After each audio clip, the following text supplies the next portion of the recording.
to the latest Forest 24/7 podcast. This is podcast number 4, recorded in the international break where we discuss the previous games we have just played over the last few weeks, our promotion chances, and what it's like following Forest when you're abroad.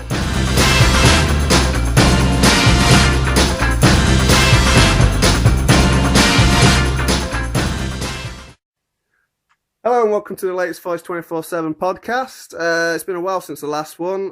My usual co-presenter, which has been Ben from my Forest blog, he's been too busy lately, so we've got a substitute. We've drafted in a substitute. Gareth, welcome. Hello. Hello. Do you want to give yourself a little plug or anything? Are you still on Twitter? Yeah, I believe I am, but I haven't used it since we've been taken over. So it's been, quite a while actually. I think it's Gareth Dennis. Yeah, don't flog yourself then. It's okay. Yeah. Well, what an interesting few weeks it's been for Forest fans. We're on fire. That's 6 wins in a row. 6 wins in a row, mate. 6 wins in a row. It's looking like we are the form team in the division. The only problem is now everyone's sat up and noticed. We're getting mentioned on like national football podcasts I listen to. Late Kickoff's doing features on us. The Football League show keeps talking about us now. It's we've got people's attention now. Just need to maintain it now. I don't like having the attention. When the attention's off us and we're under the radar, we do well. Start of this season, we did well under the radar. People talked about us. We went crap. Yeah. Stay under the radar, come good. It's rubbish again. We always implode under pressure when we attract attention. Well, we'll see how we are on Saturday. I think that's the key game, isn't it? Brighton on Saturday. Huge game. I think if we beat them, then I think that's it. I think we can do it. We'll be in the playoffs. I do, because we'll have put a bit of daylight between ourselves and Brighton. I think it's a huge game, actually. Yeah, I think Leicester is slipping up. I think they'll fall out of it. They're imploded. I think it's kind of us and Brighton in there, and if we put daylight between us and them, then brilliant. Brilliant. No, I agree. And the only problem is I'd have with the Brighton game, I don't know the latest. Did you see on Thursday that Lansbury went off injured in the under-21 game? Yeah, it was like 7th minute or something. So I saw that on the website, and I was quite concerned about that. I don't know what's the matter with him. I know he might be doubtful, but I'm not sure what the injury is. It's my fault. I'd just put £2 on him being an anytime goal scorer in the game. So it's my fault. But he's your boy, isn't he? Well, I've got him on the back of my shirt. I've been trying to build up and load him all the way through. The guy who I sit with, who doesn't like his name to be mentioned, he ridiculed me all season for liking Lansbury. Yeah. Says maybe it's just turning him around. Well, this is the thing. I've always got a bit of support for him because I know with him being Arsenal that he can sort of come through good. He's got that class there. As well. But we've sort of done a little bit about Lansbury before. Now the season we've been having has been pretty incredible. But you've missed a large swathe this season. I missed. I was there for the first game of the season, the Charlton game, and then I went off travelling for 5 months. So what you did is you missed the dark days. Well, I mean, not the dark days. You came back in time for the Cleach. I missed the okay days actually under O'Driscoll. The inconsistent when days. I came back, it turned into dark days because O'Driscoll got sacked, and obviously we replaced him with We won't name him. But what I'm saying is, you didn't have a chance to be able to do what many other Forest fans do and decide on certain players, their reputation. Like Danny Collins suddenly got hated by everyone. Yeah, I always have a hated player, Pete, and there's always one player which I detest. So who's replaced Paul McKenna? Because this is what gets me about Forest fans. We always have to have a player we sort of hate amongst everyone. It always used to be McKenna. I've got one actually this year at the moment. I'm struggling to find one. I don't think I can. Yeah, there's not anyone who's standing out as being someone who you can dislike and sort of hated in the team. We don't have. We always used to have a bit of a wanker in the team as well. In a certain, pardon my French, the likes of Gunter, who's always had that capability of just screwing everyone over. Playing on when everyone else goes down or something like that. But Lansbury's done it a little bit. He sort of made a meal out of that foul for the red card that he got against. Can't even remember who that was against now. But anyway, yeah. So he's got that No, capability in him. I didn't see that one actually. So It was a fun one. It was a team who went down to 9 men, and I genuinely can't lose it against Ipswich. That was it. Yeah. So he's the one who basically dived when Lee Martin, ex-Forest legend Lee Martin, kicked him. Lee Martin, yeah, of course he was a legend. He was. He was awful on that wing. So, I mean, were you able to follow Forest much when you were abroad, Gareth? Yeah, well, so hostels which had the internet and which you weren't kind of ripped off for getting the internet. I kind of checked every game. It might have been kind of when I woke up with the time difference, but as soon as I woke up, I would try and find the internet to check the game. Really, some of the games I could actually follow with the BBC on the BBC website. The joys of the kind of text system. Whilst the game was going on. See, I've never had that. Blackball, I could, and stuff like that. See, when I backpacked 10 years ago, I didn't have any of those options. So you'd never get to find out until after the game. And that was actually, I did that in a promotion season, playoff season, the Paul Hart one. You've done it now in a playoff season. We need to send people abroad. We do well then. No, I was just wondering because I mean, in terms of, it's funny when you're abroad and you try and watch a Forest game. I mean, I've been on a holiday before when I tried to watch us in the FA Cup against Derby. It's just weird watching it from a different country and trying to think, panicking and being able to do it. I mean, when we were in the playoffs before, there wasn't been a chance I'd been able to see any of the games because it just wasn't covered in Australia at the time. I don't know if it's improved with time. No, I mean, it was still watching the Australian League with kind of Del Piero and a certain Emil Heskey kind of as top goal scorer for Newcastle over there. He scored an kick. That's what I was watching whilst over there. That's how good it is. Yeah, that's ace. So the Forest Revolution isn't being broadcast there. Well, I guess if you want to be a foreign Forest fan, you got to be Kuwaiti to watch our games. Yeah. No, I couldn't watch them over there, but just checking the scores did me kind of whilst over there, and obviously talking to people like you who kept me well informed. Well, yeah. I mean, it's one of those seasons where we're so maddeningly inconsistent through October, November, and December. That it's hard to really report and really sort of comment on it. This is the first time in the season we've been consistent, and it's funny as I worry that the international break will have broken our momentum. That's the thing. I don't know. I'm quite. Yeah, we have to wait till Saturday, but I hope not. I mean, it might do. It seems to. Sometimes, but I don't know. I think if we don't get beat on Saturday, then that'd be brilliant. Well, this is the thing. I mean, everyone goes, the players were looking tired, so it'll be a good break for them. Well, hang on. Lansbury's gone and got injured. It's only a break if you're not playing. And Guediora, Mievski, Yara, I'm not sure about whether he was away with international duty. I'm not sure if he was or not. They've all been away. That's not been a break for them. They've been on international duty, travelling round. I don't know if they've played. I haven't really looked. But even so, all the travel, they'll have been away from home.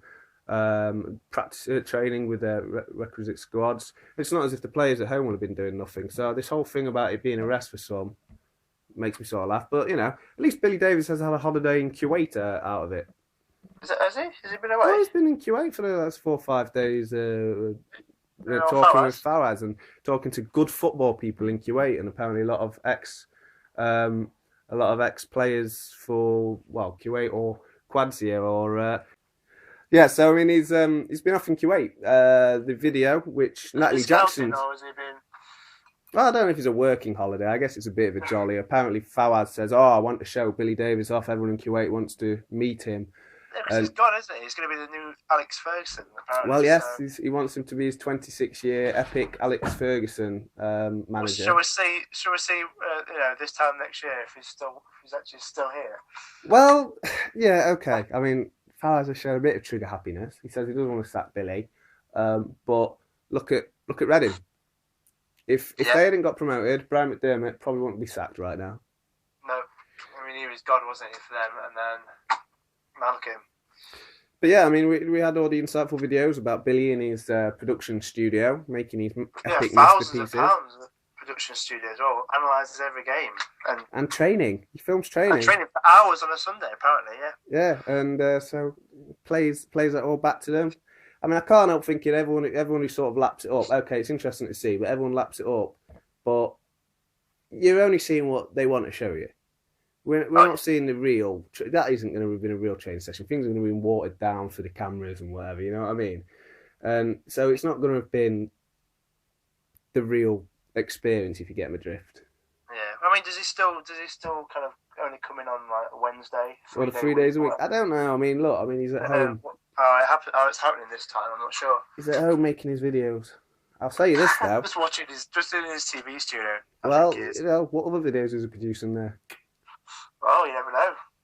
Billy Davis Productions. Yeah, you never know. He's doing his great epic productions that he's doing for show and tell at the ground. Quite in a few days, so she might be starring in a few. We're in the realms of libelous now, Gareth. So I think we've better avoid carrying on that one. But yeah, we'll edit that bit out. No, we can. We'll have to edit that bit out. But yeah, basically, I mean, do you think we can do it? Automatic's not out of the equation yet. Yeah, I think we'll finish in the playoffs now. Not automatic. No, I think. I mean, I love it. It's 8 points. With 8 games, it's a tall order. It'd be brilliant. I mean, if we kept this form up, I mean, can we keep this form up? You can't win that many games in a row. We can't win. We need to win already kind of 6 out of the last 8 to kind of be there. It can be done. It's been done before. With Reading last year. I think it's going to be playoffs. And then you never know what happens in playoffs with us, especially. Well, one of these days we've got to get it right. You can't get it wrong every year. No, I don't want to be that team that gets it wrong every year as well. Surely. But, we've already the 6 wins in a row is already the most since 1922. Yeah, if we get 7, that's a new club record, isn't it? Or equals a club record. So we can't expect to go on and win 15 in a row because that's just setting all kind of crazy records. But I worked it out in a little bit of a spreadsheet someone sent me to work out the requisite sort of average points we needed and what we've done in the past. And automatic was out of the equation. That we just needed too many points. Playoffs, we needed something like 6 wins, 2 draws, 2 defeats. And we've gone and won 2 of those games. That was with 10 to go. We've won 2 of them. And Hull was meant to be you had down for a draw, didn't you? Draw or defeat. Cardiff's a defeat. I've got that marked down as a defeat. I don't know if that will be. If they're not in great form. No, and we traditionally do quite well against Cardiff. Yeah, we do. So you never know. There's still Leicester to come as well. That's a big one on the last day of the season. Yeah. Yeah, it's in our hands. Well, I hope it'll be sorted out by then. We've got it in our hands that I think we might be able to force them to have to beat us, and we should be all right in that situation. Yeah. If someone's got to attack us at the City ground, I think we should have enough in us to then be able to pick them off. But I mean, there's 3 or 4 games in. I mean, Burnley over the Easter Monday, I believe it is. That's Burnley away. A strange one, yeah. I mean, you don't know what you're going to get with Burnley. Never do well there, do we? You just don't know what you're going to get with Burnley. And then I think you look at some of the other home games. Barnsley should be a banker. Should be. And there's Millwall away. Yeah, I mean that's a tricky one, but I mean they're another inconsistent team. You don't know what you're going to get. It's like Burnley. I mean Burnley, Millwall, I put down as just lotteries. You don't know what you're going to get. One of them might be a win, one will be a draw. Away. Yeah, but Middlesbrough imploding, as you say, it's another one that's hard to tell. If you go on the basis that we need 4 wins, I think there's Barnsley, which is a definite win. There's someone else who's down there as a definite win, and there's that's 2 of them, and you should be able to, at least with the former on, pick off a couple of others. I mean, McGugan coming in for Lansbury. McGugan's got a lot to prove. Well, Davies gets the best out of 3 in a row now off the bench, so is Lansbury injured for Brighton? Start McGugan. Well, the midfield's been the place scoring the goals. We have Ski scored a few, dried up. Lansbury scored a few, might be out the team. McGugan started scoring. Time for Reedy to shine. It is. Strike. I mean, Henderson got one against Hull, but apart from that, the strikers haven't got one. Cox has been playing bloody well. Since November, has he not? No, but he's been playing well. He really deserves a goal. He's a good player. He's been unlucky. Tudguy's back as well. A lot of the goals. Tudguy, Billy Davis signing. He's back in the fold. Yeah, I kind of forgot about him. I saw that on the website earlier. Yeah. He thinks he can make a breakthrough before the end of the season. Because Blackstock doesn't seem to be on the best touch. His first touch seems to have gone worse, Blackstock. And Sharp, I know he's been ill or injured or whatever. I don't know if Davies just doesn't fancy him. I don't know, yeah, because I thought at Hull, Sharp's back. I thought that it would start with Sharp and Cox, but he seems to prefer the kind of big man up front, and Henderson obviously got the nod, but I don't know, is he falling out of him? Will he sign it in the season? I don't know, there was rumours going around the other week that we had a deal agreed for the end of the season, so I don't know. Yeah, I don't know. But he's obviously not his kind of first choice in there. He's fully fit. It should be. He's got a great goal scoring record, so. He has. But, so, yeah, I mean, I tend to agree. I think playoffs is what we can look at. It doesn't matter who you're going to get in the semi-final of a playoff because they're all going to be good teams. Yeah, and you have to be the good teams to win it. So I think I'd prefer not to get Watford just on the fact that Watford have got it over us this time. They've beaten us twice.